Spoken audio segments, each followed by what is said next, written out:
നമുക്ക് പ്രാർത്ഥിക്കാം. പരിശുദ്ധരും നിത്യനുമായ ദൈവമേ, സ്വർഗീയ പിതാവേ, തിരുനാമത്തെ വാഴ്ത്തുന്നു, സ്തുതിക്കുന്നു. യേശു ക്രിസ്തു മുഖാന്തരം പുത്രത്തിൻ്റെ അധികാരത്തോടുകൂടി അബ്ബാ പിതാവേ എന്ന് വിളിച്ചുകൊണ്ട് സകലത്തിനിലാക്കും സകലത്തിനും കാരണഭൂതമായ എൻ്റെ അടുത്തേക്ക് കടന്നു വരുവാൻ ഏഴായി ഞങ്ങൾക്ക് നൽകിയ വലിയ സ്നേഹത്തിനായിക്കൊണ്ട് സ്തോത്രം ചെയ്യുന്നു. അത് ക്രൂശിൽ പ്രദർശിപ്പിച്ചല്ലോ. എൻ്റെ പുത്രനെ ആദരിക്കാതെ ഞങ്ങൾക്ക് ഏവർക്കും വേണ്ടി ഏൽപ്പിച്ചു തന്നവൻ, പാപയാഗമായി തിരുവാൻ ഞങ്ങൾക്ക് വേണ്ടി പകരക്കാരുടെ ശിക്ഷ അനുഭവിക്കാൻ വേണ്ടി ഏൽപ്പിച്ചത് ആ ദൈവസ്നേഹത്തിൻ്റെ മുമ്പിൽ ഞങ്ങളുടെ ഹൃദയങ്ങളെ തന്നെ ഞങ്ങൾ താഴ്ത്തുന്നു. കർത്താവ്, സ്വന്തമെന്ന് ഞങ്ങൾക്ക് പറയുവാനുള്ളത് കുറേ അഹങ്കാര സ്വഭാവങ്ങളും കീഴ്പ്പെടാത്ത സ്വഭാവങ്ങളുമാണ്, കുറേ പാപ സ്വഭാവങ്ങളാണ് ഞങ്ങളെ സംബന്ധിക്കുന്ന കർത്താവ്. എങ്കിലും നിൻ്റെ കൃപ കൊണ്ട് അത് കവിഞ്ഞ് ഞങ്ങളെ യഥാസ്ഥാനപ്പെടുന്ന കൃപയ്ക്കായി സ്തോത്രം. തിരുവഴുത്തുകളെ ധ്യാനിപ്പാൻ കൃപ നൽകിയാത്ത പരിസരങ്ങളെ കർത്താവ് പരിപാലിച്ചാട്ടെ. ഈ ശബ്ദം കടന്നു ചെല്ലുന്ന ഓരോ വ്യക്തികളെയും അവരുപയോഗിക്കുന്ന ഇലക്ട്രോണിക്സ് ഉപകരണങ്ങളെയും നിന്റെ പ്രായശ്ചിത്ത രക്തം കൊണ്ട് മുദ്രയിട്ട് സാങ്ക്ടിഫൈ ചെയ്യുകയാണ്. മഹത്വം ക്രൂശിനെ കരയറ്റുന്നു യേശു ക്രിസ്തുവിൻ്റെ നാമത്തിൽ തന്നെ. ഹല്ലേലൂയ. സ്തോത്രം. ദൈവനാമം മഹത്വപ്പെടുമാറാട്ടെ. വീണ്ടും വരുന്നവനായ നമ്മുടെ കർത്താവായ യേശു ക്രിസ്തുവിൻ്റെ അതിശ്രേഷ്ഠമായ നാമത്തിൽ വീണ്ടും ഒരു ക്ലാസ്സിലേക്ക്, അതായത് relations of Christ to church എന്ന ക്ലാസ്സിലേക്ക്, ഇത് 5ാമത്തെ വീക്കാണ്. നിങ്ങളെ അവരെ സ്വാഗതം ചെയ്യാണ്. ആരെങ്കിലും പുതുതായിട്ട് ക്ലാസ്സിൽ അറ്റൻഡ് ചെയ്യുന്നുണ്ടെങ്കിൽ ഓൺലൈനിൽ ഇപ്പോഴല്ല യൂട്യൂബിൽ കൂടെ അറ്റൻഡ് ചെയ്യണമെങ്കിൽ ഞാൻ വളരെ താഴ്മയോടെ റിക്വസ്റ്റ് ചെയ്യുകയാണ്. ഫസ്റ്റ് എപ്പിസോഡ് ഇതുകൂടി കാണുവാൻ ആഗ്രഹിക്കുകയാണ്. 2 എപ്പിസോഡുകളാണ് ഇത് സബ്ജക്റ്റിലുള്ളത്. നമ്മൾ കുറച്ച് കാര്യങ്ങൾ ഈ ഇടയ്ക്ക് വെച്ച് ക്ലാസ്സിൽ കയറിയാൽ നിങ്ങൾക്ക് ഇതിൻ്റെ ആഴം മനസ്സിലാകില്ല. വളരെ ഡീപ്പായിട്ടുള്ള ഒരു സബ്ജക്റ്റാണ് നമ്മൾ പഠിച്ചുകൊണ്ടിരിക്കുന്നത്. കഴിഞ്ഞ ദിവസവും ഞാൻ പറഞ്ഞു, നമ്മൾ FS ലേഖനം പഠിക്കുകയല്ല, കൊളോഷ്യൻ ലേഖനത്തെക്കുറിച്ച് പഠിക്കുകയല്ല. നിങ്ങൾക്ക് ഡിഫറെൻറ്റ് ലാംഗ്വേജുകളിൽ വെബ്സൈറ്റുകൾ അവൈലബിൾ ആണ്. ശോധന ചെയ്ത് കറക്റ്റാണോ എന്ന് ചെക്ക് ചെയ്യണമെന്ന് മാത്രമേ ഉള്ളൂ. നമ്മൾ ചർച്ചും ക്രിസ്തുവുമായിട്ടുള്ള ബന്ധം എന്താണെന്ന് പഠിക്കുന്നത്. ഇന്ന് അനേകർക്ക് ആ ബന്ധമില്ല. ക്രിസ്തുവിനെ അല്ലെങ്കിൽ ചർച്ചിനെ ക്രിസ്തുവിൻ്റെ ശരീരമായിട്ടാണ് ഒരിടത്ത് ഇടപെട്ടിട്ടുള്ളത്. പല രീതിയിലുണ്ട്. അവൻ്റെ കൃഷിയായിട്ടുണ്ട്, അവൻ്റെ ഭവനമായിട്ടുണ്ട്, അവൻ്റെ മന്ദിരമായിട്ടുണ്ട്, അങ്ങനെ പലയിതും ഉപമിച്ചിട്ടുണ്ടെങ്കിലും ശരീരമായിട്ട് ഉപമിച്ചിരിക്കുന്നത് വളരെ വിലയേറിയതാണ്. ഒരു ശരീരത്തിന് തലയില്ലെങ്കിൽ എന്ത് സംഭവിക്കുമോ അത് തന്നെയാണ് ഇന്ന് ആത്മീയ ഗോളത്തിൽ സംഭവിച്ചിരിക്കുന്നത്. ഞാൻ ആരെയും ക്രിട്ടിസൈസ് ചെയ്യാനല്ല, വാസ്തവത്തിൽ അങ്ങനെ നടന്നുപോയി, സംഭവിച്ചു പോയി.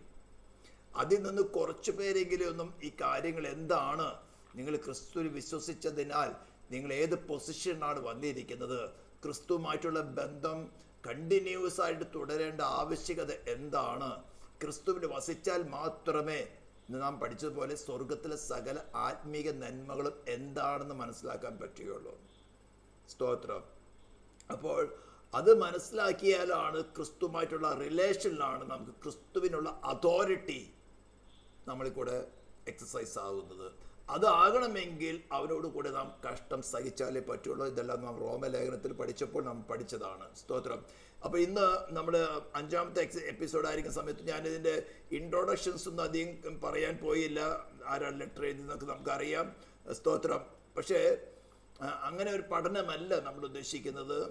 ക്രിസ്തുവും ഉയർത്തെഴുന്നേറ്റ് മഹിമയുടെ വലതുഭാഗത്ത് സ്വർഗത്തിലും ഭൂമിയിൽ സകല അധികാരമുള്ളവരായ ക്രിസ്തു യേശുവും ഞാൻ നിങ്ങളുമായിരിക്കുന്ന അവൻ്റെ ശരീരം അല്ലെങ്കിൽ അവൻ്റെ ചർച്ച്, അവൻ്റെ ബോഡി, ആ ബന്ധം എങ്ങനെയാണ്, ആ ബന്ധം എങ്ങനെയാണ് നാം സ്ഥാപിച്ചെടുത്തത്, എങ്ങനെയാണ് ബന്ധത്തിൽ തുടരേണ്ട ആവശ്യകത, ആ ബന്ധത്തിൽ തുടർന്നാലുള്ള ഗുണങ്ങൾ എന്താണ്, ആ ബന്ധം വിച്ഛേദിക്കപ്പെട്ടാലുള്ള ദോഷങ്ങൾ എന്താണ്, ഇവ കാര്യങ്ങളൊക്കെ നമ്മൾ ചിന്തിക്കും.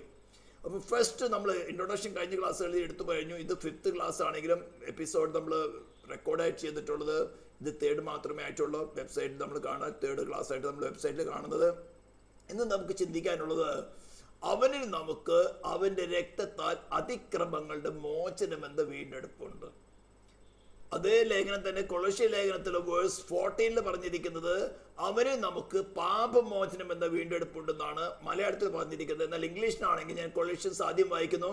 In whom we have redemption through his blood the forgiveness of since.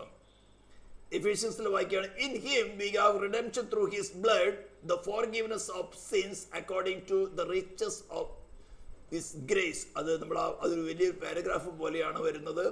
അപ്പോൾ അവരിൽ നമുക്ക് അതിക്രമങ്ങളുടെ മോചനമെന്ന വീണ്ടെടുപ്പ് അപ്പോൾ 2-3 കാര്യങ്ങളാണ് നടക്കുന്നത്. അവനിൽ, ക്രിസ്തുവിൽ, ക്രിസ്തുവിലുള്ള വിശ്വാസത്താൽ എന്നല്ല പറഞ്ഞിരിക്കുന്നത്, ഇൻ ക്രൈസ്റ്റ്, ഇൻ ക്രൈസ്റ്റ്. അപ്പോൾ അതിക്രമങ്ങളുടെ മോചനം എന്ന വീണ്ടെടുപ്പ്, അല്ല അതിക്രമങ്ങളുടെ മോചനം, ഇതെല്ലാം നമ്മൾ റോമലേഖനത്തിൽ നമ്മൾ പഠിച്ചു. അതിക്രമം എങ്ങനെയാണ് വന്നത്, ട്രാൻസ്ഗ്രഷൻ എങ്ങനെയാണ് വന്നത്. നാം എല്ലാവരും ഈ ഭൂമിയിൽ മനുഷ്യനായിട്ട് വന്നിട്ടുള്ള, യേശു ഒഴികെ മനുഷ്യരുടെ എല്ലാ മനുഷ്യരും തന്നെ ആദാമിൽ ഉണ്ടായിരുന്നു. അതിനുശേഷം ദൈവം ഒരു മനുഷ്യനെ ക്രിയേറ്റ് ചെയ്തിട്ടില്ല. ആദാമിൽ നിന്നും തന്നെയാണ് നമ്മുടെ ഹ്യൂമൻ റേസ് സ്റ്റാർട്ട് ചെയ്തിരിക്കുന്നതും അത് തന്നെ കണ്ടിന്യൂ ചെയ്തുകൊണ്ടിരിക്കുന്നതും. യേശു മാത്രമേ അതിൽ നിന്നില്ലാത്തതേ ഉള്ളൂ. അത് നമ്മൾ ഫസ്റ്റ് കൊരിന്ത്യൻസ് നമ്മൾ 5th ചാപ്റ്ററിൽ വായിക്കുന്നുണ്ട്. ഒന്നാം മനുഷ്യനായ ആദാം, ഒടുക്കത്തെ ആദാം. അപ്പോൾ ആ ആദാം ട്രാൻസ്ഗ്രഷൻ നടന്നപ്പോൾ, അവൻ അതിക്രമിച്ചപ്പോൾ, അതിക്രമം എന്ന് പറഞ്ഞാൽ എന്താ? Violation of the law. തോട്ടത്തിലെ സകല വൃക്ഷത്തിനെ ഫലം നിനക്ക് ഇഷ്ടം പോലെ തിന്നാം, എന്നാൽ നന്മ-തിന്മകളെ കുറിച്ചുള്ള അറിവിന്റെ വൃക്ഷത്തിന്റെ ഫലം തിന്നരുത്, തിന്നുന്ന ആളിന് മരിക്കും. അല്ലോ. അപ്പോൾ first covenant between God and man, it was founded on the basis of obedience. അനുസരണത്തിന്റെ അടിസ്ഥാനത്തിലായിരുന്നു ഒന്നാം മനുഷ്യനായ ആദാമും ദൈവവുമായിട്ടുള്ള കവനന്റ് നടക്കുന്നത്. ഇത് ശരിക്കും മനസ്സിലാക്കിയാല് നമുക്ക് ദൈവവചനം അനുസരിച്ച് അല്ലെങ്കിൽ ക്രിസ്തുവിനെ അനുസരിച്ച് ജീവിക്കേണ്ട ആവശ്യകത മനസ്സിലാകുകയുള്ളൂ. അപ്പൊ ശരിക്കും മനസ്സിലാക്കുക, ഒന്നാമത്തെ കവനന്റ്, മനുഷ്യനുമായിട്ടുള്ള ഒന്നാമത്തെ കവനന്റ്, അതാണ് ഞാൻ പറഞ്ഞത്. തോട്ടത്തിലെ സകല വൃക്ഷത്തിന്റെ ഫലം നിനക്ക് ഇഷ്ടം പോലെ തിന്നാം, എന്നാൽ നന്മ-തിന്മകളെ കുറിച്ചുള്ള അറിവിന്റെ വൃക്ഷത്തിന്റെ ഫലം തിന്നരുത്, തിന്നുന്ന ആൾ നീ മരിക്കും.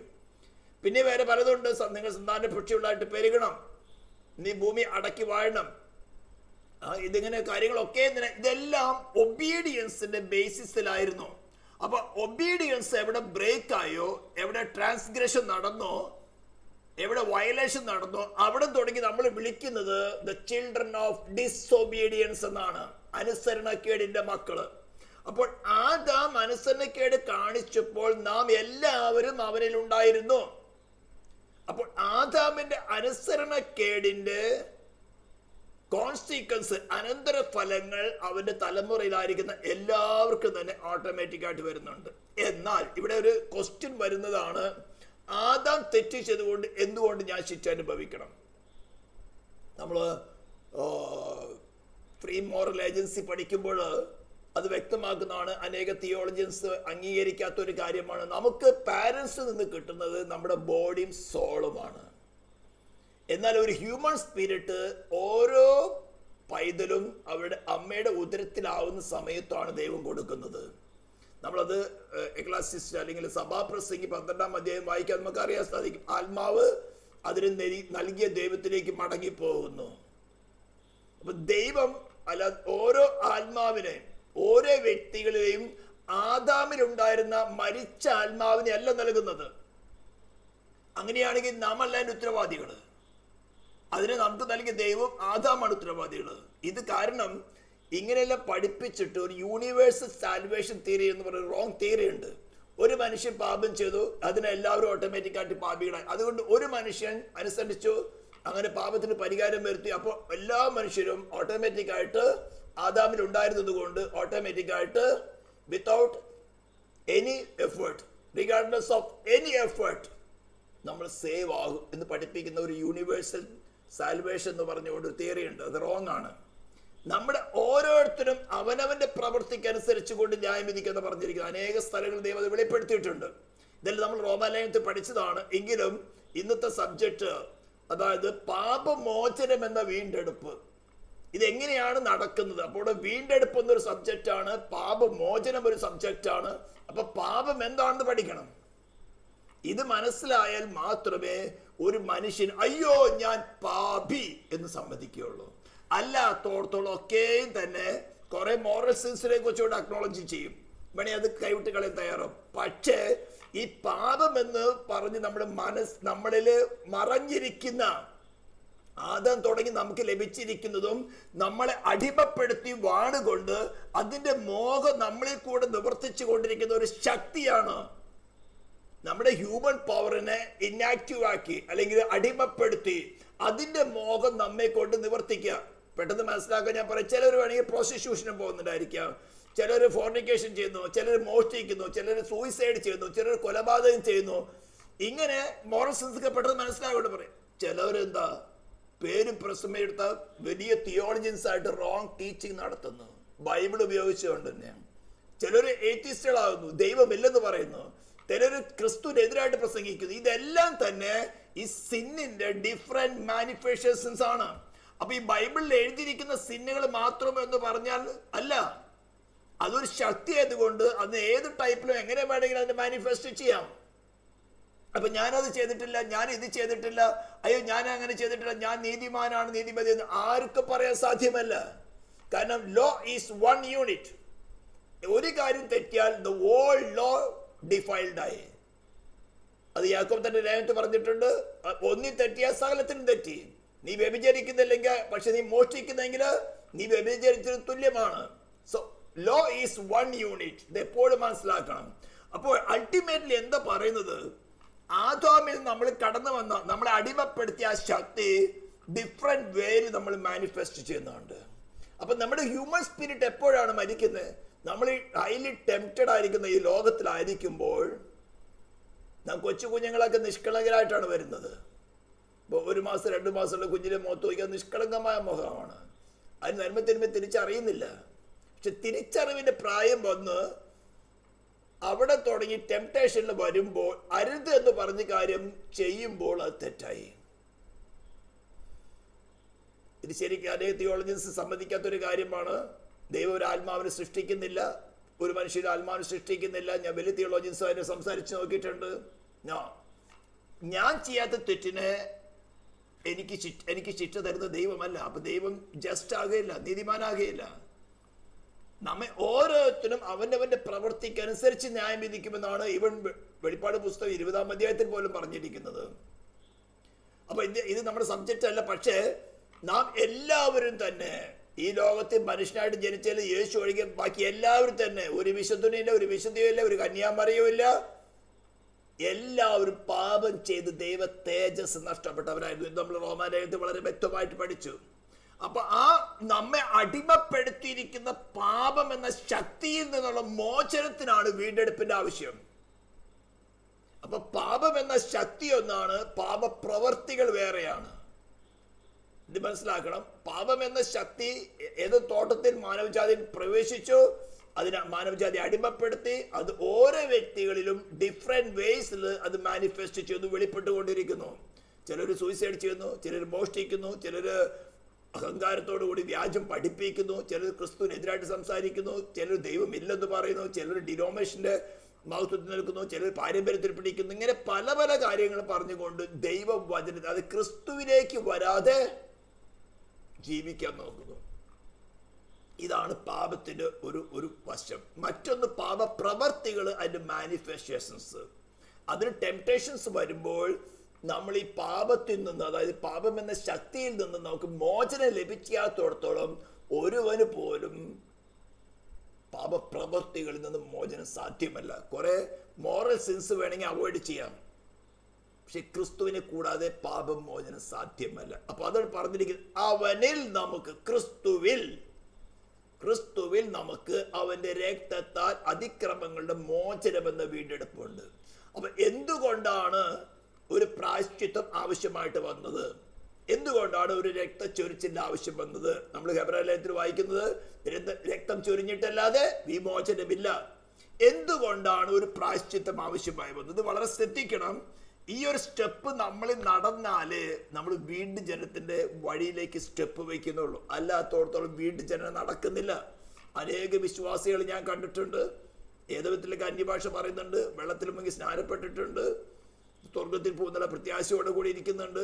വീണ്ടും ജനനം പ്രാപിക്കാത്ത ഒരു വ്യക്തി പോലും ദൈവരാജ്യത്തിലേക്ക് പ്രവേശിക്കുന്നില്ല. യോഹന്നാൻ എഴുതിയ സുവിശേഷം 3-ാം അധ്യായത്തിൽ കർത്താവ് തന്നെ വളരെ വ്യക്തമായിട്ട് പറഞ്ഞിട്ടുണ്ട്, ആമേൻ സ്തോത്രം, പുതുതായി ജനിച്ചില്ലെങ്കിൽ ദൈവരാജ്യം കാണുവാൻ സാധ്യമല്ല, വെള്ളത്താലും ആത്മാവിലും ജനിച്ചില്ലെങ്കിൽ ദൈവരാജ്യത്തിൽ പ്രവേശിക്കാൻ സാധ്യമല്ല. അടുത്തൊരു കാര്യമാണ് ദൈവരാജ്യം അവകാശമാക്കുക എന്നുള്ളത്. ഇപ്പോഴത്തെ നമ്മുടെ സബ്ജക്റ്റ് അതല്ല. ഇപ്പോൾ സബ്ജക്റ്റ് പാപമോചനം. ക്രിസ്തുവിൽ എങ്ങനെ പാപമോചനം ലഭിക്കുന്നു, ഇതാണ് നമ്മുടെ സബ്ജക്റ്റ്. ഇന്ന് ഡിസ്കസ് ചെയ്യേണ്ടത് ഇതാണ് ഏറ്റവും പ്രധാനമായിട്ട് ഓരോ മനുഷ്യനും മനസ്സിലാക്കേണ്ടത്. 10 വയസ്സോ 100 വയസ്സോ 120 വയസ്സോ ഈ ഭൂമിയിൽ വസിക്കുവാൻ ദൈവം ആയുസ് തന്നാൽ അവന്റെ ആയുസിനുള്ളിൽ ഏറ്റവും അത്യന്താപേക്ഷിതമായിട്ട് മനസ്സിലാക്കേണ്ട കാര്യമാണ് ക്രിസ്തുവിൽ എങ്ങനെയാണ് പാപമോചനം ലഭിക്കുന്നത്. അപ്പോൾ ആദ്യമായിട്ട് പാപം എന്താണെന്ന് മനസ്സിലാക്കണം. ഞാൻ പറഞ്ഞു, ഏദൻ തോട്ടത്തിൽ ആദാം വയലേഷൻ ചെയ്തപ്പോൾ അവന് ദൈവത്തിന്റെ സ്വരൂപത്തിന് സാദൃശ്യത്തിന് സൃഷ്ടിച്ചതായിരുന്നു. ദൈവം വിശുദ്ധനായിരിക്കുന്ന പോലെ അവന് വിശുദ്ധനായിരുന്നു. ദൈവം എറ്റേണലായിരിക്കുന്ന പോലെ അവൻ എറ്റേണായിരുന്നു. ദൈവത്തിന് ഫ്രീ വിൽ ഉള്ളതുപോലെ അവന് ഫ്രീ വിൽ ഉണ്ടായിരുന്നു. അതാണ് തന്റെ നമ്മുടെ സ്വരൂപത്തിലും നാം നമ്മുടെ സ്വരൂപത്തിലും സാദൃശ്യപ്രകാരം മനുഷ്യനെ ഉണ്ടാക്കാന്ന് പറഞ്ഞത്. എന്നാൽ ആ വിശുദ്ധനായ ആദാമിനെ അശുദ്ധൻ എന്ന് എണ്ണി ഏദൻ തോട്ടത്തിൽ പുറത്താക്കാനുള്ള കാരണം ഡിസ്ഒബീഡിയൻസ് ആയിരുന്നു. ഇതിന് നേരെ റിവേഴ്സ് ഞാൻ മിക്കവാറും ക്ലാസ്സുകളിൽ പറയാറുണ്ട്. വളരെ സിമ്പിളായിട്ട് പറഞ്ഞ ആ അവസ്ഥയിൽ നിന്ന് നമുക്ക് തിരിച്ചു ദൈവത്തോട് ചേർന്ന് വരണമെങ്കിൽ നാം വീണ്ടും ഒബീഡിയൻസിലേക്ക് വന്നാലേ പറ്റുള്ളൂ. ഇതാണ് സുവിശേഷം കൊണ്ട് ആഗ്രഹിക്കുന്നത്. അപ്പോസ്തലൻ പൗലോസ് വളരെ വ്യക്തമായിട്ട് അത് പലയിടങ്ങളായിട്ട് പ്രസ്താവിക്കുന്നുണ്ട്. ജഡം സംബന്ധിച്ച് ദാവീദിന്റെ സന്തതിയായി ജനിക്കുകയും മരിച്ചിട്ട് ഉയർത്തെഴുന്നേൽക്കാൻ വിശുദ്ധിന്റെ ആത്മാവ് സംബന്ധിച്ച് ദൈവപുത്രൻ എന്ന് ശക്തിയോട് നിർണയിക്കപ്പെട്ടിരിക്കുകയും ചെയ്തിരിക്കുന്നവനാണല്ലോ ഞങ്ങൾ സകല ജാതിയുടെ ഇടയിൽ വിശ്വാസത്തിന് അനുസരണം വരുത്തേണ്ടതിന് കൃപയും അപ്പസ്തോലത്വം പ്രാപിച്ചത്. അപ്പൊ വിശ്വസിക്കാൻ അനേക ആൾക്കാർ തയ്യാറാണ്. വല്ല ബുദ്ധിമുട്ടുണ്ടോ? യേശു ക്രിസ്തു മരിച്ചു അടക്കപ്പെട്ട് ഉയർത്തെഴുന്നേറ്റെന്ന് വിശ്വസിക്കാൻ വല്ല ബുദ്ധിമുട്ടുണ്ടോ? പിശാചുക്കളും വിശ്വസിക്കുന്നു. പക്ഷെ അനുസരിക്കാൻ അവർക്ക് വേണ്ടി പ്രായശ്ചിത്തം നടന്നിട്ടില്ല. അനുസരിക്കുവാൻ ആരെ? ക്രിസ്തുവിനെ. ഒരു ഇമാജിനേഷൻ അല്ല, ഒരു സ്റ്റോറി അല്ല. അവനെ ഹൃദയത്തിൽ സ്വീകരിച്ച് അപ്പോൾ ഇതിന്റെ ആവശ്യകത ഒക്കെ നമ്മൾ ചിന്തിക്കാൻ പോകണമെന്ന്. അപ്പൊ പാപം എന്ന് പറയുന്നത് ഏദൻ തോട്ടത്തിൽ ആദാം ചെയ്ത ഡിസൊബീഡിയൻസിന്റെ ഫലമായി ഏക മനുഷ്യനാൽ പാപവും പാപത്താൽ മരണവും ലോകത്തിൽ കടന്നു. ഏക മനുഷ്യൻ എന്ന ആദാമിനാൽ പാപം എന്ന ശക്തി, the power which can subdue, which can overcome human abilities, അതിനെ അടിമപ്പെടുത്തിക്കൊണ്ട് അതിന്റെ ഇഷ്ടം നമ്മെ കൊണ്ട് ചെയ്യിപ്പിക്കുന്ന ആ ശക്തി, ഇതാണ് പാപം. മറ്റത് പാപപ്രവർത്തികള്. ഇതിനെ ദൈവം പറഞ്ഞത് പാപം ചെയ്തതേ മരിക്കണം. ഇതിനെ ശിക്ഷിക്കാതെ ഇളവ് ചെയ്യുവാനോ ലഘൂകരിക്കാനോ ദൈവത്തിന് സാധ്യമല്ല. ദൈവം അങ്ങനെ ചെയ്താൽ പിന്നെ അവൻ ദൈവമല്ല. കാരണം എന്താ? അവന്റെ വാമൊഴിയാണ്, പാപം ചെയ്തതേ മരിക്കണം, തിന്നുന്ന നാളിൽ നീ മരിക്കും. അപ്പോൾ പാപത്തിന് ശിക്ഷ കൊടുത്തേ മതിയാകുകയുള്ളൂ. ഇതിനെ ലഘൂകരിക്കാൻ സാധ്യമല്ല, നീക്കുപോക്ക് സാധ്യമല്ല. ശിക്ഷ മാതൃകാപരമായിട്ട് ശിക്ഷിക്കണം. മറ്റ് തന്റെ രാജ്യത്തിനകത്തുള്ള പ്രജകൾക്ക് പാപത്തോടുള്ള ഭയം വരുവാൻ തക്കവണ്ണം, പാപം ചെയ്താൽ നിത്യമായ മരണമെന്ന ശിക്ഷയുണ്ട്. ദൈവത്തിന് ക്ഷമിക്കുവാൻ സാധ്യമല്ല, ദൈവത്തിന് ലഘൂകരിക്കാൻ സാധ്യമല്ല. പാപത്തിന് ശിക്ഷ നടത്തിയിട്ടേ മതിയാകുകയുള്ളൂ. ഇതാണ് അറ്റോൺമെന്റിന്റെ ആവശ്യതയെ കുറിച്ച് ശരിക്കും ഓരോ മനുഷ്യനും ഓരോ വിശ്വാസിയും ഹൃദയത്തിന്റെ അന്തരംഗങ്ങളില് ഉള്ളറകളിൽ എപ്പോഴും സൂക്ഷിച്ചു വെക്കേണ്ടത്. നമ്മുടെ സംസാരങ്ങളിൽ, നമ്മുടെ ചിന്തകളിൽ, നമ്മുടെ നോട്ടങ്ങളിൽ, നമ്മുടെ ഭാവനകളിൽ, നമ്മുടെ പ്രവർത്തികളിൽ എപ്പോഴും മനസ്സിലാക്കേണ്ടത് എൻ്റെ ഈ ശരീരത്തിലെ മാസം ഏറിയ 120 വർഷം. അത് കഴിഞ്ഞാൽ എനിക്ക് ഒരു രക്ഷയുമില്ല, അത് കഴിഞ്ഞാൽ എനിക്ക് നീക്കുപോക്കില്ല. ഈ ശരീരത്തിൽ വസിക്കുവോളം എനിക്ക് കൃപയുണ്ട്. എപ്പോൾ വേണമെങ്കിൽ എനിക്ക് കൃപാസനത്തിലേക്ക് വരാം, ഫ്രീ. പക്ഷേ ദൈവം പാപം ക്ഷമിക്കുന്നവനല്ല. അപ്പൊ ആ പാപം എന്ന, ഞാനിപ്പോ പറയുന്നത് പാപം എന്ന ശക്തി, the power which domain over the humanity, ഇതിനെ ശിക്ഷിച്ചേ മതിയാകുകയുള്ളൂ. വേറെ ഒരു പ്രവൃത്തികൾ കൊണ്ടും മതിയാകുകയില്ല. ഇത് മനുഷ്യനും സ്ലോവില് ഏതൻ തോട്ടത്തിൽ നിന്ന് പുറത്തായ മനുഷ്യൻ മൾട്ടിപ്ലൈ ചെയ്ത് മുന്നോട്ട് പോകുമ്പോൾ മനുഷ്യൻ ഇത് മനസ്സിലാകാൻ തുടങ്ങി. ഒരു പ്രായശ്ചിത്തം കൂടാതെ, ഒരു അറ്റോൺമെന്റ് കൂടാതെ ഈ ഇത്രയും വിശുദ്ധനായ ദൈവത്തോട്, നിയമപാലകനായ ദൈവത്തോട്, മാറ്റമില്ലാത്ത നിയമം നടപ്പിലാക്കുന്ന ദൈവത്തോട് അടുത്തു വരുവാൻ സാധ്യമല്ല. അങ്ങനെ മനുഷ്യൻ ബുദ്ധി കൊണ്ട് ചിന്തിച്ച് പലയിടത്തിലും പോയി പല വിധത്തിലുള്ള അറ്റോൺമെന്റുകൾ, പ്രായശ്ചിത്തങ്ങൾ നടത്താൻ തുടങ്ങി. പോയി മനുഷ്യനെ കുരുതി കൊടുക്കാൻ തുടങ്ങി, മൃഗങ്ങളെ കുരുതി കൊടുക്കാൻ തുടങ്ങി. ഇങ്ങനെയെല്ലാം പല വിധത്തിലുമായപ്പോൾ ദൈവം തന്നെ ദൈവപുസ്തകം 17-ാം അധ്യായത്തിൽ വളരെ വ്യക്തമാക്കി പറഞ്ഞു, മാംസത്തിന്റെ ജീവൻ രക്തത്തിലല്ലോ വസിക്കുന്നത്. അതുകൊണ്ട് നിങ്ങൾക്ക് ഞാൻ രക്തം പ്രായശ്ചിത്തമായിട്ട് തന്നിരിക്കുന്നു. അപ്പൊ ദൈവസന്നിധിയിൽ രക്തം ചൊരിക എന്ന് മാത്രമല്ല, മനുഷ്യന്റെ പ്രാണനിലാണ് ആദ്യമായിട്ട് മോഹം ജനിച്ചത്. മോഹം ഗർഭം ധരിച്ചിട്ടാണ് വൃക്ഷഫലം പറിക്കും തിന്നുന്നത്. അപ്പൊ പാപം ആരംഭിച്ചത് മനുഷ്യന്റെ പ്രാണനിലാണ്. എന്നല്ല നമ്മൾ പഠിച്ചിട്ട് മനുഷ്യന്റെ ആത്മീയ ഘടന എന്ന് പറഞ്ഞാൽ ശരീരം, പ്രാണൻ, ആത്മാവ്.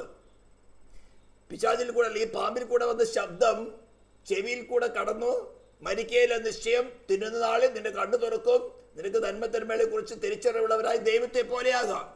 ഈ ശബ്ദം കടന്നപ്പോൾ ഹൃദയത്തില് അല്ലെ അവന്റെ ഇന്റലക്റ്റില് അല്ലെ അവന്റെ മനസ്സില് ഓൾറെഡി ഒരു വചനമുണ്ട്, തിന്നുന്ന നാൾ ഞാൻ മരിക്കും. പക്ഷെ ഇവിടുന്ന് ഒരു ശബ്ദം വരുമ്പോൾ ഒരു പുതിയ ഇമോഷൻ ഡെവലപ്പ് ആകുകയാണ്. അതുവരെ ഉണ്ടായിരുന്ന ഇമോഷൻ എന്താണ്? ദൈവഭക്തിയോടുകൂടെ ഇത് ദൈവത്തിന്റെ കൽപ്പനയാണ്, ഈ വൃക്ഷഫലം ഞാൻ തിന്നാൻ പാടില്ല, തിന്നാൽ ഞാൻ മരിക്കും എന്നുള്ള ഇമോഷൻ അവന് ഭരിച്ചുകൊണ്ടിരുന്നു. എന്നാൽ പുതിയൊരു ന്യൂസ് കടന്നു വന്നപ്പോൾ വേറൊരു ഇമോഷൻ ഡെവലപ്പ് ആകുകയാണ്. എന്തുകൊണ്ട് തിന്നൂടാ? പറയുന്നു തിന്നാൻ മരിക്കുകയില്ല. ദൈവം പറയുന്നു തിന്നാൻ മരിക്കും. എന്നിട്ട് ഈ ശക്തി പറയുന്നു മരിക്കുകയില്ല. ഇത് നമ്മളിൽ എല്ലാ വിശ്വാസികളിൽ ദിനം പ്രതി നടക്കുന്നുണ്ട്. ഇതിനെ ഓവർകം ചെയ്യുവാനാണ് നമുക്ക് ഗ്രേഷ്യസ് എബിലിറ്റിയുടെ ആവശ്യം. വിശ്വാസിയായാലും അവിശ്വാസിയായാലും ഈ രണ്ട് തോട്ട് നിങ്ങളിൽ എല്ലാവരിലും നടക്കുന്നുണ്ടായിരിക്കാം. ഇതിനെ ഓവർകം ചെയ്ത് നല്ലത് ചെയ്യുവാൻ, ദൈവഹിതം ചെയ്യുവാനാണ് നമുക്ക് ക്രിസ്തുവിന്റെ ആവശ്യം. അവിടേക്ക് വരാം. അപ്പോൾ ഈ ഏദൻ തോട്ടത്തിൽ സംഭവിച്ചെന്താ? ഇങ്ങനെ ഈ ശബ്ദത്തിനോട് ഈൽഡ് ചെയ്ത് വരുമ്പോൾ എന്തുകൊണ്ട് എനിക്ക് ദൈവത്തെ കൂടാതെ വാണുകൂടാ? ഇതിന് ദൈവം സെൽഫ് ഉണ്ട്. സത്യം പറഞ്ഞെന്താ? നിങ്ങൾ തിന്നുന്ന ആൾ നിങ്ങളുടെ കണ്ണു തുറക്കും, നിങ്ങൾ ദൈവത്തെ പോലെയാകും ദൈവം എന്ന് അറിയുന്നത് കൊണ്ട് ദൈവം നിങ്ങൾക്ക് ഇത് ഫോർമേഡ് ചെയ്തിരിക്കുകയാണ്. അപ്പോൾ ഹൃദയത്തിലൊരു മോഹം, എനിക്ക് ദൈവത്തെ പോലെ ആകണം. ദൈവം സെൽഫ് എക്സിസ്റ്റഡ് ആണ്, എനിക്കും ദൈവത്തെ കൂടാതെ സെൽഫ് എക്സിസ്റ്റഡ് ആകാനുള്ള ഒരു ചാൻസ് ആണ് എന്നൊരു മോഹം ജനിച്ചു. ആ പ്രാണനിൽ ജനിച്ച മോഹത്തിന്റെ പവറാണ് ഫിസിക്കലായിട്ട് വൃക്ഷഫലം പറിക്കുന്നു, തിന്നുന്നത്. ഇത് തന്നെയാണ് ഇന്നും നമ്മളിൽ നടക്കുന്നത്. ഇത് സെയിം ഫോർമുല തന്നെ. വേണ്ടാത്തൊരു കാര്യം കേൾക്കുമ്പോൾ ഒരു ഇമോഷൻ ഡെവലപ്പ് ആവും. വേണമോ, ചെയ്യണമോ, വേണ്ടയോ. ഉള്ളിൽ നിന്ന് നിന്നിലുള്ള ദൈവത്തിന്റെ ആത്മാവ് പറയും നോ. പക്ഷെ ചിലപ്പോ അത് ഓവർകം ചെയ്യും. അത് പല രീതിയിലാകാം. ആ സമയത്ത് കർത്താവിൽ ആശ്രയിച്ച് ദൈവത്തിന്റെ പരിശുദ്ധാത്മാവ് നമ്മുടെ ഉള്ളിൽ വീണ്ടും ജനം പ്രാപിച്ചവരുടെ കാര്യമാണ് പറയുന്നത്. അല്ലാത്തൊരു സംബന്ധിച്ചോളം പാപം ഭരിക്കുള്ളൂ. അവിടെ തുടങ്ങി പാപം മനുഷ്യന്റെ മേൽ കർത്തൃത്വം നടത്താൻ തുടങ്ങി. ഈ പാപത്തിന്റെ മേൽ ശിക്ഷ ചെയ്യണമെങ്കിൽ ദൈവം തന്നെ മനുഷ്യരായിട്ട് അവതരിച്ചേ മതിയാകണം. മറ്റൊരു ക്രിയേഷൻ കൊണ്ട് സാധ്യമല്ല. അങ്ങനെയാണ് ദൈവം സൃഷ്ടിതാവ് തന്നെ, നിയമദാതാവായവൻ തന്നെ ഒരു മനുഷ്യനായിട്ട്, ശരീരം, പ്രാണൻ, ആത്മാവുള്ള മനുഷ്യനായിട്ട് അവതരിക്കുന്നത്. നാം പഠിക്കുന്നത് എങ്ങനെയാണ് ക്രിസ്തുവിൽ നമുക്ക് പാപമോചനം ലഭിക്കുന്നതെന്നാണ് പഠിക്കുന്നത്. ദൈവം ന്യായാധിപതി ആയതുകൊണ്ട് പാപത്തിന് ശിക്ഷ ഇളവ് ചെയ്യുന്നവനല്ല. ശിക്ഷ നടപ്പിലാക്കിയേ മതിയാകുള്ളൂ. നടപ്പിലാക്കിയാലും പ്രാണനിലും ആത്മാവിലും ശരീരത്തിലും നടപ്പിലാക്കണം. അങ്ങനെയാണ് യേശുവും മനുഷ്യനെ പോലെ ശരീരം, പ്രാണൻ, ആത്മാവുള്ളവനായിട്ട് ഈ ഭൂമിയിൽ മനുഷ്യനായിട്ട് വെളിപ്പെടുന്നത്. അവൻ എക്സിസ്റ്റഡ് ആയിരുന്നു, അവന് മുൻപേ അസ്തിത്വമുള്ളവനായിരുന്നു, പ്രീ എക്സിസ്റ്റഡ് ആയിരുന്നു, മനുഷ്യനായിട്ട് കാണത്തക്കവണ്ണം വെളിപ്പെട്ടു. ശരീരമുണ്ട്, പ്രാണമുണ്ട്, ആത്മാവുണ്ട്. ന്യായപ്രമാണത്തിന് കീഴിൽ അനുസരണമുള്ളവനായി, ക്രൂശിലെ മരണത്തോളം അനുസരണമുള്ളവനായി അവൻ ദൈവമായിരിക്കെ, പൂർണ്ണ മനുഷ്യനുമായിരിക്കെ അവന്റെ നിലനിൽപ്പിന് വേണ്ടി അനുസരിച്ചേ മതിയാകുകയുള്ളൂ. അവന്റെ അനുസരണമല്ല മനുഷ്യർക്ക് പകരമായി തീർന്നത്. അനേകം അങ്ങനെ തെറ്റിപ്പഠിപ്പിക്കുന്നുണ്ട്. അനുസരണക്കേടിന്റെ മക്കൾക്ക് പകരമായിട്ട് അവൻ അനുസരിച്ചത് കൊണ്ട് ഇനി നമുക്ക് എങ്ങനെയാണ് ജീവിക്കാം? നോ. അവൻ പൂർണ്ണ മനുഷ്യനും പൂർണ്ണ ദൈവമായിരിക്കെ അവന്റെ സെൽഫ് എക്സിസ്റ്റൻസിന് വേണ്ടി അവൻ ദൈവഹിതം അനുസരിച്ചേ മതിയാകുകയുള്ളൂ. എന്നാൽ താൻ പൂർണ്ണമായിട്ടും മരണത്തോളം, ക്രൂശിലെ മരണത്തോളം തന്നെ അനുസരണമുള്ളവനായിരുന്നത് കൊണ്ട് ഡിവൈൻ ഗവൺമെന്റ് അവന് ശിക്ഷ അനുവദിക്കാൻ പാടില്ല. ഒരു ക്രിയേഷൻ പോലും അവന് ശിക്ഷിക്കാൻ പാടില്ല. ഡിവൈൻ ഗവൺമെന്റിന്റെ പൂർണ്ണ ശക്തിയോടും അധികാരത്തോടും കൂടെ അവന് പ്രൊട്ടക്ട് ചെയ്യണം. Because he obeyed the law of God. എന്നാൽ അവന് ഫ്രീ വിൽ ഉള്ളത് കൊണ്ട്, അവന്റെ ഹ്യൂമാനിറ്റിയിൽ ഫ്രീ വിൽ ഉള്ളത് കൊണ്ട് അവൻ സ്വമേധയാ മാനവജാതിയുടെ എല്ലാവരുടെയും പാപത്തിന്റെ ശിക്ഷ തന്റെ ശരീരത്തിലും പ്രാണനും ആത്മാവിലും ഏറ്റെടുക്കുകയാണ്. മനസ്സിലാക്കണം, എല്ലാ മാനവജാതിയുടെയും പാപത്തിന്റെ ശിക്ഷ തന്റെ ശരീരത്തിലും പ്രാണനും ആത്മാവിലും ഏറ്റെടുക്കുന്നു. ഇത് തയ്യാറെടുത്തുകൊണ്ടാണ് 40-ാം സങ്കീർത്തനം 6-ാം വാക്യത്തിൽ പറഞ്ഞത്, ദൈവമേ നിന്റെ ഇഷ്ടം ഞാൻ ചെയ്യുവാൻ ഞാൻ പ്രിയപ്പെടുന്നു. എബ്രായ ലേഖനം 10:5 അത് റിപ്പീറ്റ് ചെയ്യുന്നു. അങ്ങനെ ഈ ഭൂമിയിലെ പ്രവൃത്തികളൊക്കെ അങ്ങനെ പോകുമ്പോൾ അവസാനം ഗസമന തോട്ടം തുടങ്ങി നോക്കുമ്പോൾ അനേക പീഡനങ്ങളും ഉപദ്രവങ്ങളും ഒക്കെ വരുമ്പോഴും അവന്റെ മുമ്പിൽ ലക്ഷ്യം മാനവജാതിക്ക് വേണ്ടി എനിക്ക് പകരക്കാരായി ശിക്ഷ അനുഭവിക്കണം. I must bear their sins. അങ്ങനെ പാപം ചുമന്നുകൊണ്ടാണ് അവൻ ക്രൂശിലേറുന്നത്. രോഗങ്ങളെ വഹിച്ചുകൊണ്ടാണ് അവൻ ക്രൂശിലേറുന്നത്. സ്തോത്രം. അപ്പോൾ ക്രൂശിൽ നാം കാണുന്നത് പാപം അറിയാത്തവരെ നാം അവനെ ദൈവത്തിന്റെ നീതിയാകേണ്ടതിന് പാപമാക്കി. ക്രൂശിൽ കിടക്കുന്നത് ഏദൻ തോട്ടത്തിൽ മാനവജാതിയുള്ളിൽ പ്രവേശിച്ച പാപം എന്ന ശക്തി. ആ പാപത്തിന്റെ മേലിലാണ് ദൈവം തന്റെ ക്രോധാഗ്നി പകരുന്നത്. ഇതെല്ലാം പഴയ നിയമ യാഗങ്ങളിൽ കൂടെ ദൈവം പഠിപ്പിച്ചു. യാഗവസ്തുവിനെ പൂർണ്ണമായിട്ട് ദഹിപ്പിക്കുന്ന, അല്ലെങ്കിൽ സർവാംഗ ഹോമയാഗം, പാപയാഗം, ഇതൊക്കെ പഠിക്കുമ്പോൾ നമ്മൾ വ്യക്തമായിട്ട് മനസ്സിലാക്കുന്നുണ്ടത്. ഏലിയാവിന്റെ യാഗത്തിൽ ഞാൻ പലപ്പോഴും പറയാറുണ്ട്, യാഗപ്പെടുത്തുന്ന യാഗവസ്തു വിറകും കല്ലും മണ്ണും വെള്ളം എല്ലാം ദഹിപ്പിച്ച അത്രയും ക്രോധമാണ് പാപത്തോട് ദൈവത്തിനുള്ളത്. ഇത് അറിഞ്ഞിട്ട് തന്നെയാണ് യേശു വരുന്നത്. അങ്ങനെ തന്റെ ശരീരം ക്രൂശിൽ കിടക്കുമ്പോൾ തന്റെ പ്രാണനും ആത്മാവും ദുഷ്ടന്മാരാകുന്ന മനുഷ്യർ പോകുന്ന പാതാളത്തിലേക്ക് പോയി മരണം അനുഭവിച്ചു എന്നാണ് എബ്രായ ലേഖനം 2-ാം അധ്യായത്തിൽ എഴുതിയിരിക്കുന്നത്. അനേക തിയോളജൻസ് ഇന്ന് കേരളത്തിന്റെ പ്രഗത്ഭന്മാരെന്ന് ക്ലെയിം ചെയ്യുന്ന പല തിയോളജൻസും ഇത് അംഗീകരിക്കുന്നില്ല. അംഗീകരിച്ചില്ലെങ്കിൽ അവർക്ക് പാപമോചനം ലഭിക്കുന്നില്ല. അവരുടെ വാക്ക് കേട്ട് നടക്കുന്നവരുടെ കൂട്ടത്തിൽ പാട്ടും പാടി നടക്കുന്നവർക്ക് പാപമോചനം ലഭിക്കുന്നില്ല. ഞാനിത് ഔദ്യോഗികമായിട്ട് ഡിക്ലെയർ ചെയ്യാണ്. ആരെങ്കിലും വെബ്സൈറ്റിൽ നിന്ന് കേൾക്കുന്നുണ്ടെങ്കിൽ ശരിക്കും മനസ്സിലാക്കിക്കൊണ്ടും അത്തരം ഭോഷന്മാര് അവര് വീട് കിടക്കുന്നവരാണ്.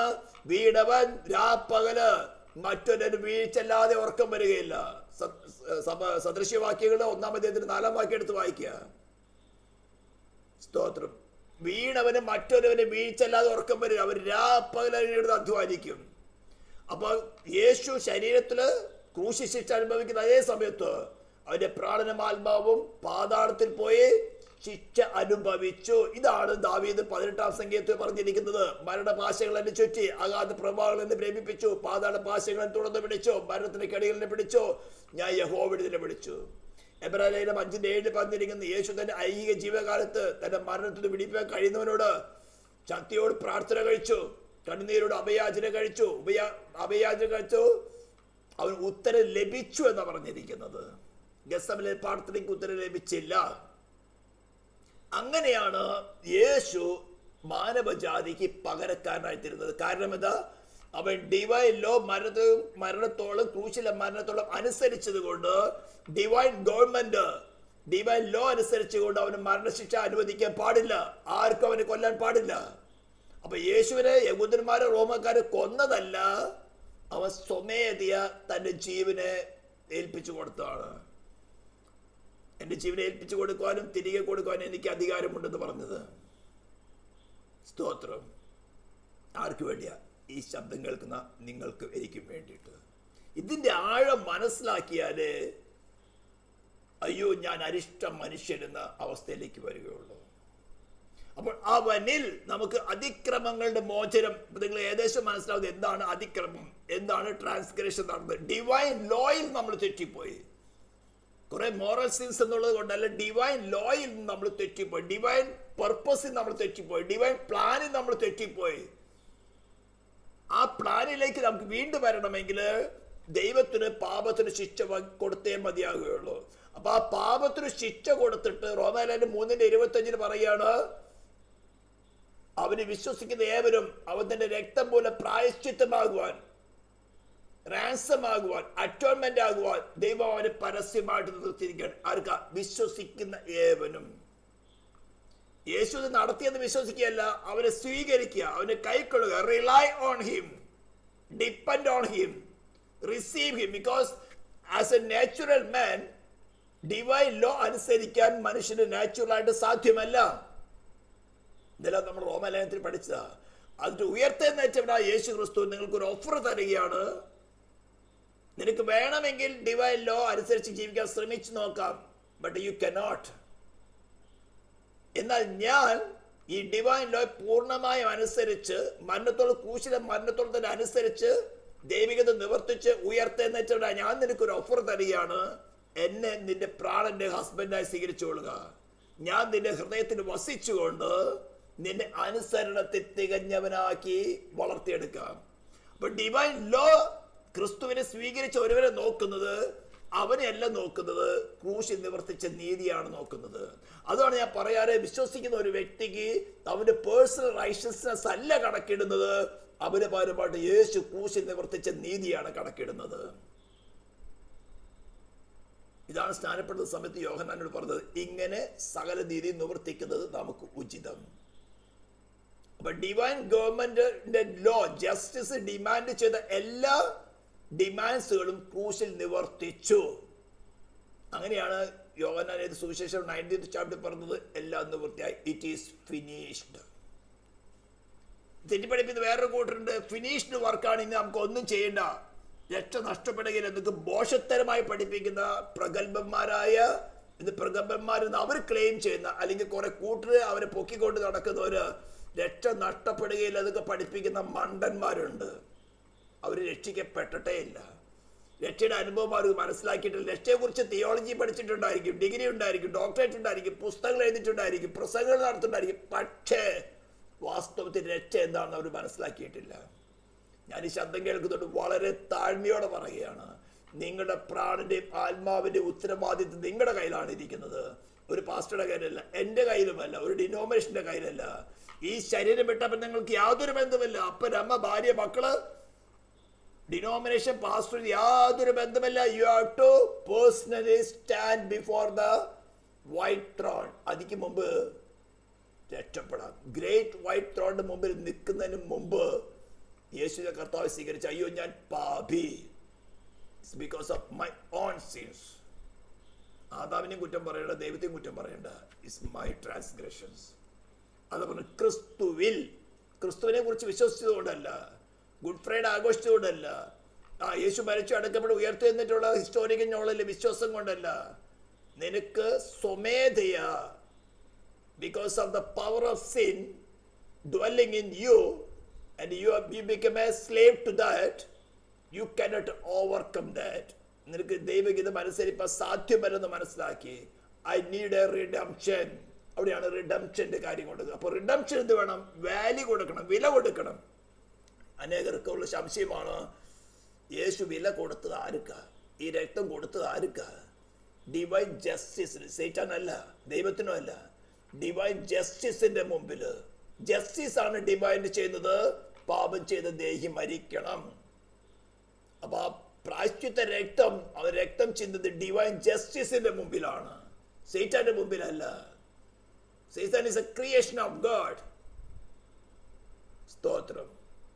അപ്പോൾ അവനിൽ, ഇങ്ങനെ നാം ക്രിസ്തുവിൽ വസിക്കുകയാണെങ്കിൽ, ക്രിസ്തുവിൽ വസിക്കുന്നത് എങ്ങനെയാണെന്ന് ദീർഘമായ ക്ലാസ്സുകളാണ്. അവന്റെ അനുസരണത്തിൽ വസിക്കുക. സിമ്പിളായിട്ട് പറഞ്ഞാൽ, അവന് is A person, living person.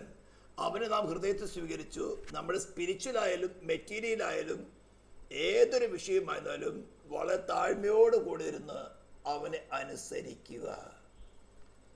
അവൻ നമ്മുടെ പ്രാണനിൽ വസിച്ചുകൊണ്ട്, നമ്മുടെ ആത്മാവിൽ വസിച്ചുകൊണ്ട്, നമ്മുടെ പ്രാണനിൽ പ്രേരണകൾ നൽകി, നമ്മുടെ ഇന്റലക്റ്റിലേക്ക് പ്രേരണകൾ നൽകി നമ്മളെ നടത്തുവാൻ ശക്തനാണ്, വിശ്വസ്തനാണ്, സർവശക്തനാണ്, മാറ്റമില്ലാത്തവനാണ്, മഹാദയാലുവാണ്. നിനക്ക് വേണ്ടിയിട്ട് തന്റെ പ്രാണനും ആത്മാവും പാതാളത്തിൽ പോയി നിനക്ക് പകരമായിട്ട് വെന്തെരിവ തയ്യാറായവനാണ്. അത് ഗ്രേസിനാലാണ്, നിന്റെ ഒരു പ്രവൃത്തി കൊണ്ടല്ല. By grace, it is by grace. നിന്റെ ഒരു പ്രവൃത്തി കൊണ്ടല്ല, ജസ്റ്റ് അക്സെപ്റ്റ് ഇറ്റ്. അത് അബണ്ടന്റ് ആണ്, അബണ്ടന്റ്, വറ്റി പോകുന്നില്ല. നീ എത്ര തളർന്നു പോയാലും, രോഗത്താലായിക്കോട്ടെ, അവിശ്വാസത്തിലായിക്കോട്ടെ, അല്പവിശ്വാസം, ഏതെല്ലാം വിധത്തിൽ തളർന്നു പോയാലും നോ, അത് വറ്റുന്നില്ല. അത്രമാത്രം സ്റ്റോക്ക് ഉണ്ട്. ഇത് വെറുതെ കിട്ടിയതല്ല. നമ്മെപ്പോലെ തന്നെ മനുഷ്യനായിട്ട് അനേക കഷ്ടപ്പാടിൽ കൂടെ കടന്നുപോയി നമ്മുടെ ബലഹീന നമ്മളെ സഹായിക്കാൻ കഴിയുന്ന ക്യാപ്റ്റൻ ഓഫ് സാൽവേഷൻ, രക്ഷാനായകനായി തീർന്നവനാണ്. അപ്പൊ എന്താണ് പാപം, എങ്ങനെയാണ് പാപമോചനം നടക്കുന്നത്, ക്രിസ്തുവിൽ വസിക്കേണ്ട ആവശ്യകത എന്താണ്, അവന്റെ രക്തം എങ്ങനെയാണ് നമുക്ക് പ്രായശ്ചിത്തമായി തീരുന്നത്, രക്തം ആർക്കാണ് കൊടുത്തത്, എന്താണ് ഡിവൈൻ ജസ്റ്റിസിന്റെ ഡിമാൻഡ്, ഇതെല്ലാം അല്പമായിട്ട് നമ്മൾ ചിന്തിച്ചുള്ളൂ. ഇനി ഒരു കാര്യം കൂടി പറഞ്ഞിട്ട് നിർത്തുക. ഈ പ്രായശ്ചിത്തം റിപ്പീറ്റ് ചെയ്യുന്നതല്ല. ഇവിടെയാണ് വിശ്വാസികൾ വരെ മനസ്സിലാക്കേണ്ടത്. പ്രായശ്ചിത്തം ഒരിക്കലേ ഉള്ളൂ. ഇനി ഒരു പുത്രനില്ലാത്തതുകൊണ്ടല്ല. പ്രായശ്ചിത്തം റിപ്പീറ്റഡ് ആയാൽ മനുഷ്യത്വ ദൈവം ഒരിക്കലും പുത്രനെ നൽകി, ഇനിയും പുത്രനെ നൽകി മനുഷ്യന് വേണ്ടി ഇനി പ്രായശ്ചിത്തം. ഇസ്രായേലിൽ സംഭവിച്ചതല്ലയോ? ഓരോ വർഷവും മഹാപാപ പരിഹാര പെരുന്നാളില് ആടിനെ അർപ്പിക്കുമ്പോൾ ദൈവം അത് അക്സെപ്റ്റ് ചെയ്താൽ എല്ലാവരുടെയും ആ വർഷത്തെ പാപം ക്ഷമിച്ചു കിട്ടി. അടുത്ത മൂവ്മെന്റിൽ പാപം ചെയ്യാൻ തുടങ്ങിയാണ്. കാരണം എന്താ? അടുത്ത വർഷവും ഒരു മഹാപാപ പരിഹാര പെരുന്നാൾ വരും. അന്നൊരു യാഗം കഴിക്കുമ്പോൾ ഞങ്ങളുടെ പാപങ്ങൾ മോചിക്കും കിട്ടും. ഇതെല്ലാം റിമൈൻഡ് ചെയ്യായിരുന്നു. നീ പാപി. നമ്മള് ലേഖനം 10 വളരെ വ്യക്തമായിട്ട് പറയുന്നുണ്ട്. ന്യായപ്രമാണം സമ്പൂർണമല്ല. ന്യായപ്രമാണത്തിൽ നീതീകരിക്കപ്പെടുന്നില്ല. പാപത്തിന്റെ ഓർമ്മ വരുത്തുന്നതേ ഉള്ളൂ. പക്ഷെ ആക്ച്വൽ അറ്റോൺമെന്റ് യേശു നടന്നു.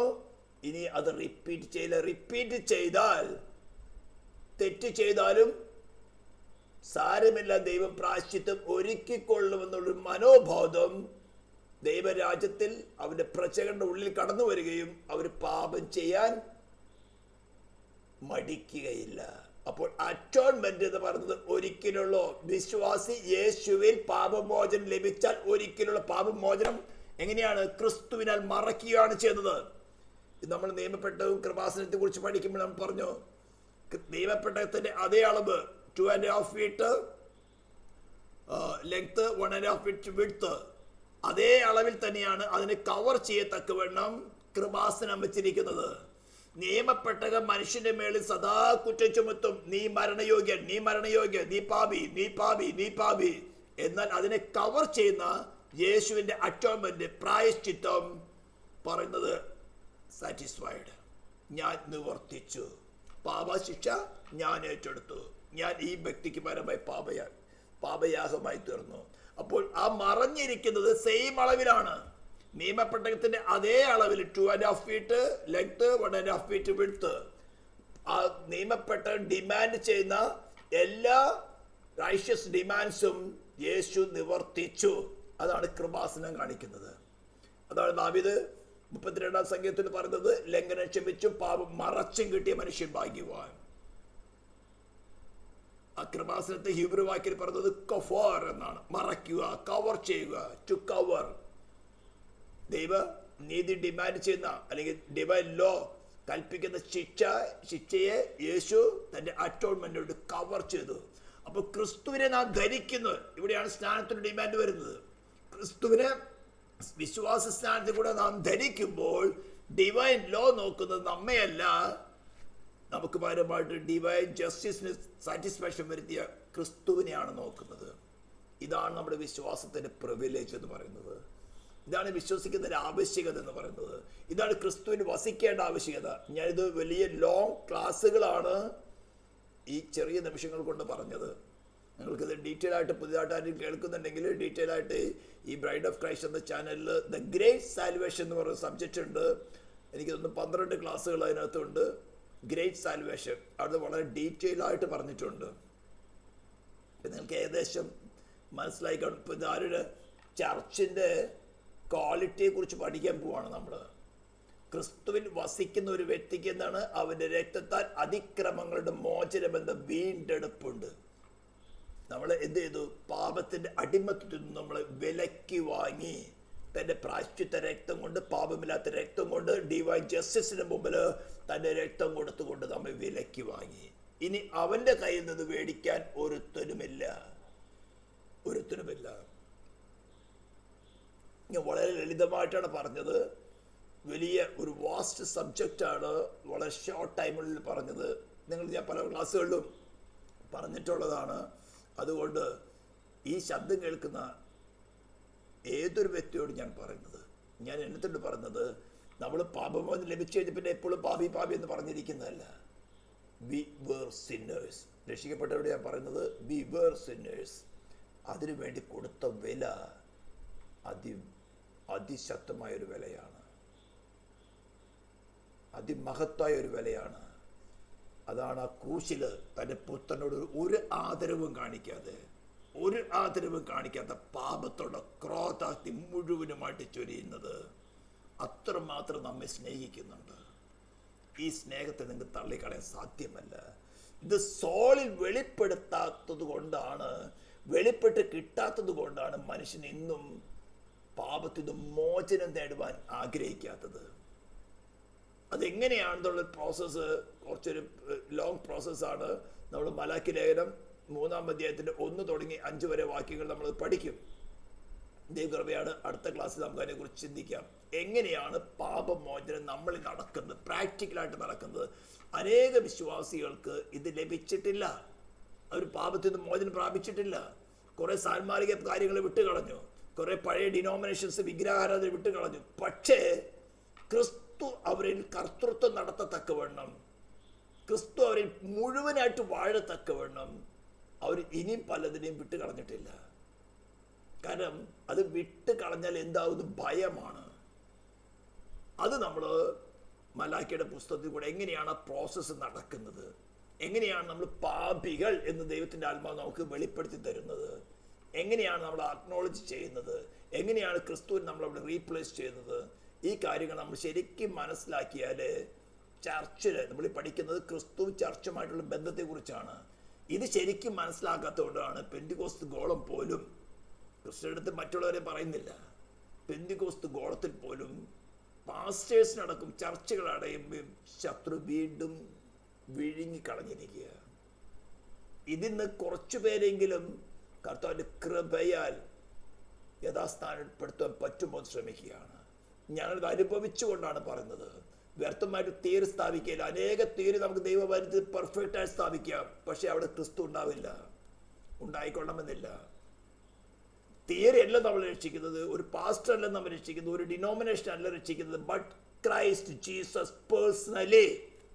അതുകൊണ്ടാണ് പറഞ്ഞത് ഐ ആം ദ വേ, ഞാൻ തന്നെ വഴിയും സത്യവും ജീവനുമാകുന്നു. ഇത് പേഴ്സണലായിട്ട് നിങ്ങൾ ഓരോ വ്യക്തികളും അനുഭവിച്ചറിയണം. ഇത് അനുഭവിച്ചറിയാം.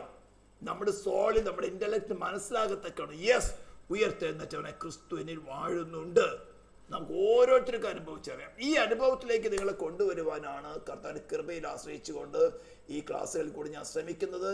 നമുക്ക് ഏവർക്കും അതിനായി ഏൽപ്പിച്ചു കൊടുക്കാം. നമുക്ക് പ്രാർത്ഥിക്കാം. പരിശുദ്ധ നിത്യമായ ദൈവമേ, സ്വർഗീയ പിതാവേ, ഈ ഉന്നതമായ പദവി കർത്താവേ നീ ഞങ്ങൾക്ക് ക്രിസ്തുവിൽ നൽകിയിരിക്കുന്നല്ലോ.